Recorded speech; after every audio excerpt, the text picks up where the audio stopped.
کیا آپ جانتے ہیں کہ سعودی عرب کے ایک بینک میں آج بھی خلیفہ سوئم حضرت عثمان بن عفان رضی اللہ تعالیٰ عنہ کے نام سے بینک اکاؤنٹ موجود ہے؟ اور کیا آپ یہ بھی جانتے ہیں کہ سعودی عرب کی میونسپیلٹی میں حضرت عثمان بن عفان کے نام سے جائیداد رجسٹرڈ ہے، جس پر باقاعدہ پانی اور بجلی کا بل بھی آتا ہے؟ نبوت کے 13ویں سال جب مسلمانوں نے مدینہ منورہ کی طرف ہجرت کی تو وہاں پینے کے پانی کی شدید قلت تھی۔ ایسے میں مسلمان ایک یہودی کے کنویں سے پانی لیا کرتے تھے۔ اس کنویں کا نام بئر روما تھا، یعنی روما کا کنواں۔ وہ یہودی مسلمانوں کو نہایت مہنگے داموں پانی فروخت کیا کرتا تھا۔ ایسے میں مسلمانوں نے ایک دن جا کر حضور اکرم صلی اللہ علیہ وآلہ وسلم سے اس یہودی کی شکایت کی۔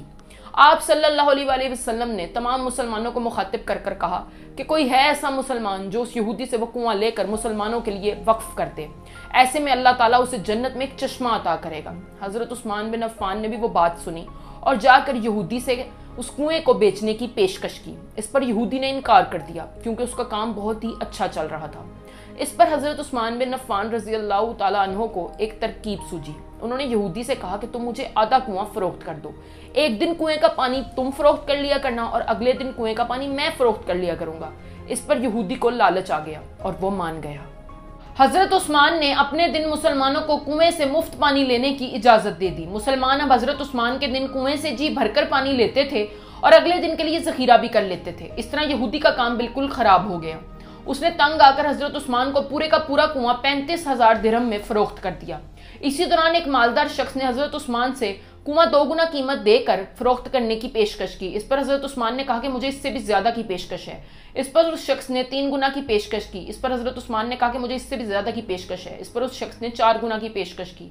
اس پر حضرت عثمان نے کہا کہ مجھے اس سے بھی زیادہ کی پیشکش ہے۔ اس پر اس شخص نے پوچھا کون ہے جو آپ کو اس کنویں کی 10 گنا قیمت دینے کے لیے تیار ہے؟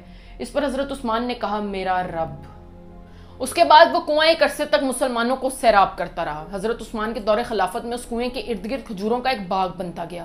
آل سعود کے دور میں کھجوروں کی تعداد 1550 ہو گئی۔ حکومت نے اس باغ کے ارد گرد ایک 4 دیواری تعمیر کروا کر اس کی زمین کو حضرت عثمان کے نام سے میونسپیلٹی میں رجسٹرڈ کروا دیا اور وزارت زراعت نے کھجوروں کو بازار میں بیچ کر اس کی آمدنی سے حضرت عثمان کے نام سے ایک بینک اکاؤنٹ بھی کھلوا دیا۔ آہستہ آہستہ اس بینک میں اتنی رقم اکٹھی ہو گئی کہ اس سے مدینہ منورہ کے مرکزی علاقے میں ایک کشادہ پلاٹ خریدا گیا اور اس پر ایک رہائشی ہوٹل تعمیر کیا گیا۔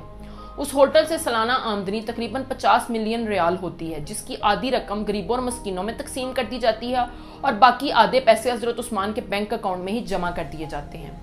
یہ تھی حضرت عثمان رضی اللہ تعالیٰ عنہ کی نیکی، جسے اللہ نے اپنی بارگاہ میں ایسے تسلیم کیا کہ آج تک اسے ان کے لیے صدقہ جاریہ بنا دیا۔